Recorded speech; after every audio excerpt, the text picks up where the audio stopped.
Hello everyone, this is ToadinWonderland, and I'm making this video so that I can show all of you people how you can play Japanese cartridges on the American Nintendo 64. Now, if you've never seen a Japanese cartridge before, it will look something like this, with the Japanese text as you can see. And obviously, even back in the day, Japan decided that region lock was a good idea. As you can see, I can't even get it in the whole way. Now, if I take an American cartridge, you'll see, obviously, it just goes right in. Just like that. Now, the main reason why a Japan cartridge can't fit in is if you look at the back, here's the back of the American, you can see like there's like grooves here that are at the corners. On this side too. Hopefully that'll focus okay. But it'd be right here. And if you take a Japanese one, the grooves are moved slightly differently, where they're like more toward the inner part of the cartridge, and that is the reason that they cannot go in. Basically, inside the Nintendo 64, Japan has inserted a dust cover in the cartridge slot. There's actually multiple ways that you can get around this. I've seen really elaborate ways to do this. Some of the more expensive ways, number one, is to get a Japanese Nintendo 64, but obviously that's going to cost a ton of money, so I would not recommend that method unless you really want to. Excuse me. Another method I've seen before is that people use like a converter that goes inside so that you can put the Japanese or PAL cartridges, whatever the case might be, into the converter, which goes into the slot of the Nintendo 64. And finally, the last three ways that I'm aware of anyway, I'm going to show you two of those three ways, but one of those ways is I've seen people take the Nintendo 64 itself, and I'm going to try to show you the inside here. If you look inside the slot, I don't know how well you can see this, but at the corner where my thumb is, you can see like a square. Basically, as I showed on the 64 for the American cartridges, they can get around that square because they have a groove that allows them to overcome that. But this is basically all that's preventing a Japanese cartridge from going inside. And I've seen elaborate methods, and this is one of the weirdest ways, but I've seen people solder that little square off. And in my opinion, that just seems kinda, I don't know, like, it's iffy because you're kind of damaging a part that goes to your system. It doesn't really hurt anything, as long as you're careful too. Obviously soldering can get many things accomplished. But anyway, now that I've stated those methods, the last two ways, one way is to replace the back of the Japanese game with the back of a 64 cartridge from America. It is possible to take these casings off. I will show this method first. Before I do, though, I will state the last method. The last method, which is my most recommended option, is to simply take out the dust cover that is inside the Nintendo 64, which I will be saving for later. I did want to demonstrate this first method, though. I'm going to show a few parts that you need, though.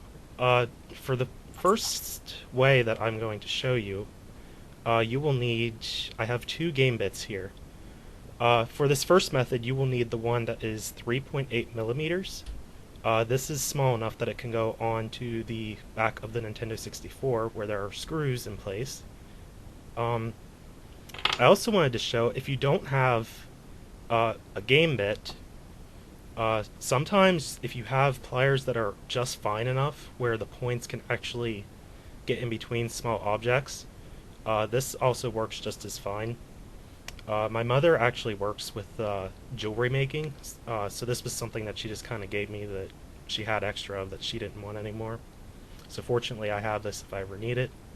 But since I have the game bit, I'm going to show this method by using it.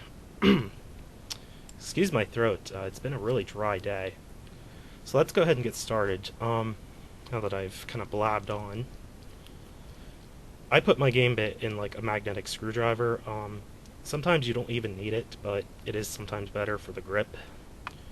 So you're just going to put this, and hopefully you can see, and lefty-loosey basically is the rule for getting screws off.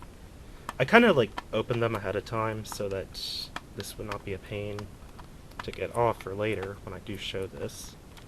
But basically, as you can see, I'm just putting this in and turning counterclockwise so that I can get a hold of the game bits, or rather the screws that the game bit is clasping onto.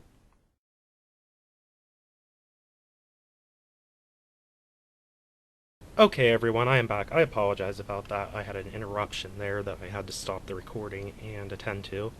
I was in the middle of removing... Whoopsie! Ah, here it is. Almost lost that. I was removing the screws from the back of the 64 cartridge, which I've managed to get off. Put them aside, hopefully won't drop them and lose them. Be careful because they are very tiny and easy to lose. Now that I have them out though, you can see I can take the back of the American cartridge off. Here's what the excuse me, the backboard, or the circuit board, pardon me, looks like of an American cartridge. And I have the back piece here for saving to put on the Japanese cartridge. Okay. Now I have the Japanese cartridge, and I'm going to do the same thing. This time I don't need the screwdriver because the bits are all but off. Okay, I got that one.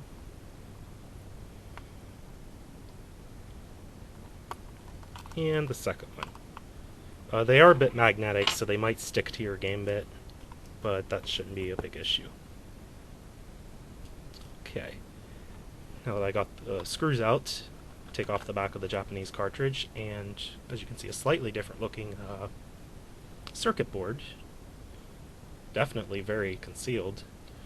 But basically, if you take off the Japanese back and put on an American back, like this, as you can see, I have the Japanese game with the American case. Just simply put the screws back in.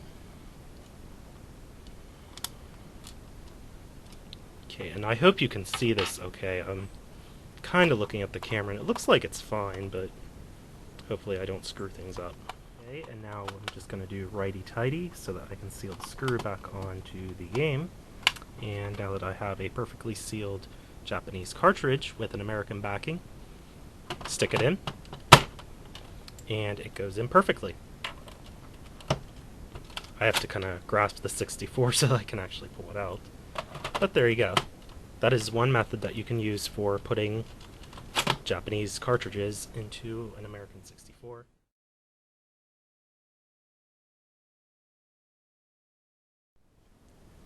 Hi everyone, sorry about that cut that I made, but my memory card ended up getting completely full. So I had to stop, take a bunch of stuff off so I could make enough room to keep recording. Shouldn't have any problems now. But anyway, just to show, I had previously demonstrated how you can put a Japanese cartridge in the 64 without actually modding the 64 console itself by replacing the back with an American cartridge. I did put the Japanese backing back on, as you can see, like where the grooves are at. Which obviously, as I stated, you can't just simply put in because it won't fit in the whole way. Now I'm going to show you the recommended method I have for just modding this Nintendo 64 itself so that you can play Japanese games. And this is the more recommended method I would go with, just because if you have more than one Japanese game, which I do, it's more simpler to do this, and you don't have to worry about getting so many backs from American cartridges to put onto your Japanese games. Now, I kind of already went ahead and unloosened many of the screws that are in the Nintendo 64. For this one, you will need a 4.5 millimeter game bit. The one for the game cartridges, the one for the game cartridges itself, you will need 3.8 millimeter. For the console, you need 4.5 because the screws are a little bit bigger. If you don't have the game bits, again, jewelry pliers work just fine, or pliers that have like a crooked nose point that can narrowly fit in between to grasp on the screws. Those also work just as fine. You probably want to go with game bits though if you just want the easiest way. They're sold on eBay for like around $3 to $5. They're pretty cheap, nothing too expensive. So let me go ahead and put my game bit on my screwdriver. And I'm going to go ahead and flip the console over. Hopefully you can see this fine. Since I ended my recording session, nighttime kind of hit just like that. So the lighting's going to look weird. I have to use the room light, so I really hope you can see this. I do apologize if the lighting is bad. And I am using a camera that is somewhat antiquated, which is probably not a good idea on my part, but nonetheless I still want to show you guys how you can do this. But there's a total of 6 screws on the 64 that you're going to want to remove. The 4 are in the corners of the console itself, which I'll point with my thumbs. Here's the third one. Yeah, for the 64 itself, there's like 2 bases, and they each have a screw in them. And then there's, at the other corners, one right here, and one right here. The other 2 are located right here respectively, in between where the 2 little padded stools are, or whatever you like to call them, footrests. And then the other one is up higher. It's closer to where the audio-video cable goes, like into the slot right here. It's kind of close to that. So I'm going to go ahead and just remove each of the 6 screws. Again, lefty-loosey, righty-tighty, if you can remember those basic rules.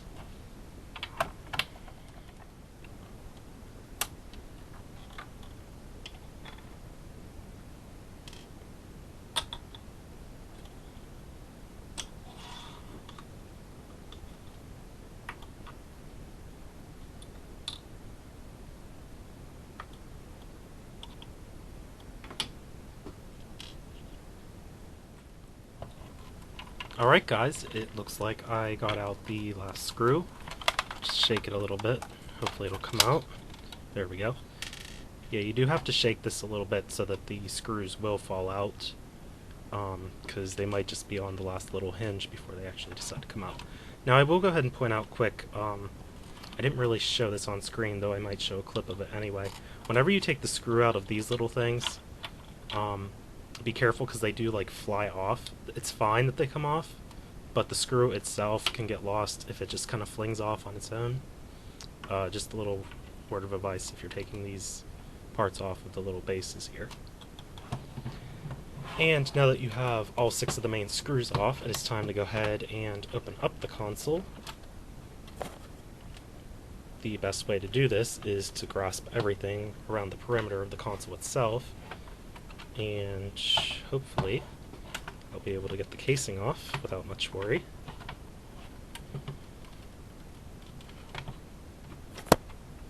Oops, I bumped the camera there, I apologize.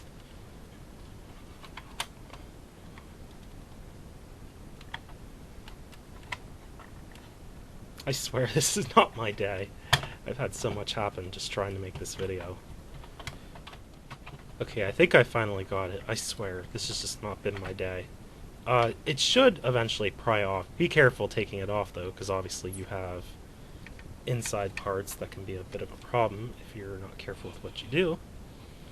And I'll just go ahead and show real quick. Here's what the inside of a Nintendo 64 looks like. Nothing you'll need with this part of the machinery itself. As a matter of fact, the main thing you need is the top part. As you can see here, I'll go ahead and show quick. This is the slot where all of the cartridges go. And if I open this up, you can see that. And if you flip it back to the other side, this is the dust cover. This is what keeps American cartridges, or sorry, excuse me. This is what keeps Japanese cartridges from playing on an American system. It's this little piece right here. So you really just need a screwdriver, which I'll go ahead and take, a Phillips screwdriver specifically. Again, you don't need the magnetic one like I do. I just happen to have this particular kind of screwdriver for convenience. But basically all you're going to do is, I'll go ahead and show quick actually before I do this. There are 2 screws that keep the dust cover in place. They're both on the left and the right side respectively. So I'm going to go ahead and unscrew these. a Phillips screwdriver is all you need to get them undone.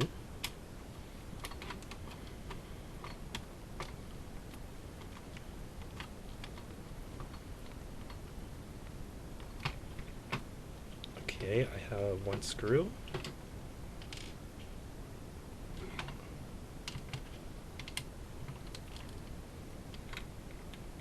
And for the other one.